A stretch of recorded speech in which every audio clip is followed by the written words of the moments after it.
Hello नमस्कार दोस्तों। सबसे पहले हम बात करते हैं हमारे पीएनएल की।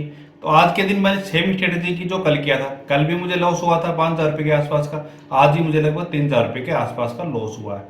तो ये नहीं मान सकते हम कि हमें ट्रेडिंग के अंदर लॉस नहीं होता। चाहे कितना भी अच्छा एक्सपीरियंस वाला ट्रेडर हो, चाहे न्यू ट्रेडर हो, लॉस भी होगा और प्रॉफिट भी होगा। न्यू ट्रेडर के ये भी नहीं है कि न्यू ट्रेडर आएगा तो उसे प्रॉफिट होगा ही नहीं। न्यू ट्रेडर को प्रॉफिट होगा तो पुराने से पुराने ट्रेडर को भी प्रॉफिट होगा जिसको एक्सपीरियंस है। और जो नए आए उनको भी लॉस होगा और जो पुराने हैं उनको भी लॉस होगा। तो लॉस भी होना और प्रॉफिट भी होना दोनों ट्रेडिंग का एक पार्ट है, दोनों चीजें होती हैं। लेकिन होता क्या है कि जैसे आपने देखा मेरे को 2 दिन लॉस हो गया। तो 2 दिन लॉस होती लोग करते क्या है, फिर 3 दिन 4 दिन ऐसे लॉस हो जाता है लगातार। फिर क्या करते हैं कि स्ट्रेटेजी चेंज कर लो। सबसे पहले क्या करते हैं कि स्ट्रेटेजी चेंज करो। स्ट्रेटेजी चेंज करने से क्या होगा, वापस से आप किसी भी स्ट्रेटेजी के ऊपर करोगे तो उसके अंदर क्या लॉस नहीं आएगा, लॉस आएगा, कन्फर्म आएगा।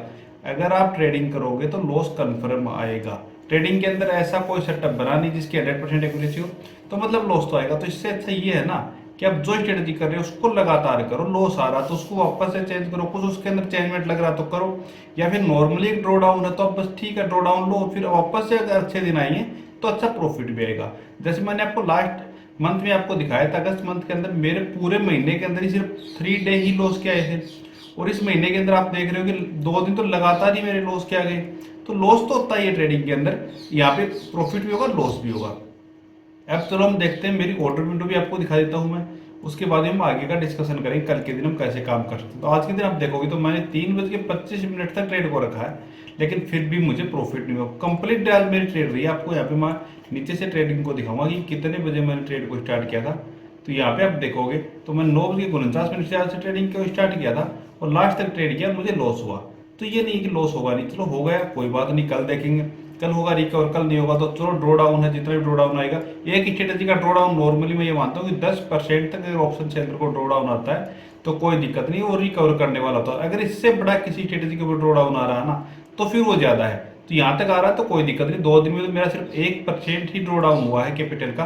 तो 1% ड्रॉ डाउन आते ही मैं अगर मेरी स्ट्रेटेजी को चेंज करूंगा तो आगे बढ़ने में बहुत दिक्कतें आएंगी। इसलिए अब चलो कल के दिन हम कैसे काम कर सकते हैं वो देखते हैं। इससे पहले मैं आपको डिस्क्लेमर दे दूं, ये वीडियो मैं सिर्फ एक एजुकेशन पर्पज के लिए बना रहा हूँ, नहीं तो मैं यहाँ पे आपको कोई भी रिकमेंड कर रहा हूँ बाइंग या सेलिंग के लिए। वो आप करने से पहले अपने फाइनेंशियल एडवाइस से एडवाइस लाऊं। अब चलो हम देखते हैं आगे हमें काम कैसे करना। तो आज के दिन निफ्टी के अंदर क्या हुआ, लॉस होने के पीछे का कारण भी आपको यहाँ पे पता चलेगा। और पूरा देखना आप, यहाँ पे आप देखोगे निफ्टी में मॉर्निंग में क्या हुआ, डाउन साइड में आ रहा था। डाउन साइड में यहाँ पे मैंने लगभग यहाँ पे ट्रेड बनाया था, यहाँ पे था तो मैंने ट्रेड बनाया था। नीचे की साइड में आया, चलो मेरे को अच्छा खासा यहाँ पे प्रॉफिट दिखा रहा था। यहाँ से वापस रिवर्स हुआ, यहाँ तक मेरे को पुट में अच्छा खासा प्रॉफिट दिखा रहा था। यहाँ पे मेरे को अप साइड में निकलना स्टार्ट हुआ तो मैंने दोनों को ऐड किया। फिर और निकला तो मैंने यहाँ पे कॉल से एग्जिट कर दिया, क्योंकि हो सकता था मेरे को लगा था मार्केट और अप साइड में चला जाएगा तो मेरे को अच्छा प्रॉफिट मिल जाएगा, लेकिन वो भी नहीं हुआ। यहाँ पे वापस रिवर्स हो गया तो नीचे की साइड में आ गया। इस कारण से मार्केट कभी अप कभी डाउन करने के कारण दोनों साइड में लॉस हुआ है। क्योंकि मैं स्ट्रेंगल बनाता हूँ, लेकिन कभी भी स्ट्रेंगल के अंदर मैं पूरी ट्रेड को एक साथ नहीं रखता हूँ। आप देखते हो लगातार कि मैं कभी भी दोनों ट्रेडों को एक साथ भी नहीं बनाता हूँ, और लंबे टाइम तक भी दोनों ट्रेडों को मैं एक साथ में कभी नहीं रखता हूँ। अब कल के दिन की बात करें तो मार्केट वोलेटाइल हुआ है, तो इसका हाई और इसका लो को हम मार्क करके रख सकते हैं, जो 25,025 के आसपास है। 25,025 के आसपास इसका लो है, और हाई देखेंगे तो 25,150 के आसपास है। तो इस दोनों के हाई और लो को हमें मार्क रखना है। अगर इस कहीं बीच में ओपन होता तो हमें इससे ऊपर की कॉल को सेल कर देना है, इससे नीचे की पुट को सेल कर देना है। अगर हम सेलर है तो सबसे बेस्ट हमारे लिए यही रहेगा, क्योंकि इस तरीके से अगर हम सेल करेंगे मार्केट एक रेंज के अंदर फंसेगा तो हमें दोनों साइड से प्रॉफिट मिलेगा। उसके बाद में अगर मार्केट अप साइड में निकलता है तो हमें क्या कर देना है, यहाँ पे कॉल की पोजीशन से एग्जिट कर देना है, जिस तरीके से मैं करता हूँ। और पुट की पोजीशन को लगातार होल्ड रखना, जिससे अगर अप साइड में बड़ा मूवमेंट आएगा तो हमें अच्छा प्रॉफिट भी वहाँ पे मिल जाएगा। सेम सिचुएशन वही भी नीचे की साइड में करना, नीचे की साइड में ब्रेक करेगा तो हमें पुट की पोजीशन से एग्जिट कर देना है, और कॉल को हमें होल्ड रखना, जिससे इस साइड में हमें अच्छा प्रॉफिट मिल जाएगा। अगर रेंज में रहेगा तो दोनों को हम होल्ड रखेंगे और हमें एक अच्छा प्रॉफिट मिल जाएगा। अब हम बात करते हैं गैप अप की स्थिति में। अगर गैप ओपन हो जाता है तो अगर यहाँ पे अगर गैप ओपन होता है तो हमें डायरेक्टली स्ट्रेंगल नहीं बनाना है, पहले हमें यहाँ पे ओपन होते ही कॉल की पोजीशन को सेल करना है। क्यों करना है, क्योंकि लास्ट टाइम पे इस साइड में सेलिंग आई है नीचे की साइड में, तो पहले हमें कॉल की पोजीशन को सेल करना है, जिससे अगर मार्केट नीचे की साइड में आएगा तो हमें कॉल में प्रॉफिट मिल जाएगा।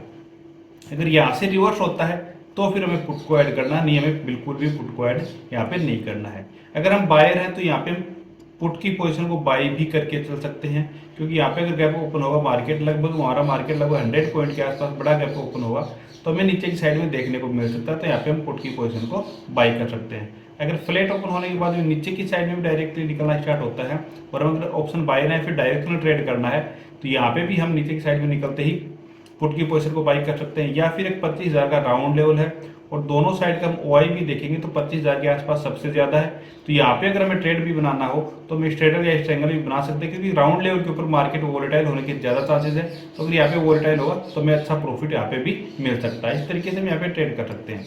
तीसरा हमारा गैप डाउन ऊपर हो जाता है मार्केट। अगर गैप डाउन ऊपर हो जाता तो हम क्या करें, अगर गैप डाउन ओपन हो जाता है मार्केट तो फिर मार्केट वोलेटाइल रहेगा, वोलेटिलिटी ज़्यादा रहेगी मार्केट के अंदर। अगर वोलेटिलिटी ज़्यादा रहेगी तो 10 बजे तक हमें मार्केट को अवॉइड करना है, उसके बाद उसके हाई और लो को मार्क करना है। अगर अप साइड में डाउन साइड में निकलना है तो हमें डायरेक्शनल का प्लान करना है, इससे पहले बिल्कुल भी हमें प्लान नहीं करना है। अगर आपको वीडियो पसंद आए तो चैनल को सब्सक्राइब कीजिए। Okay, thank you.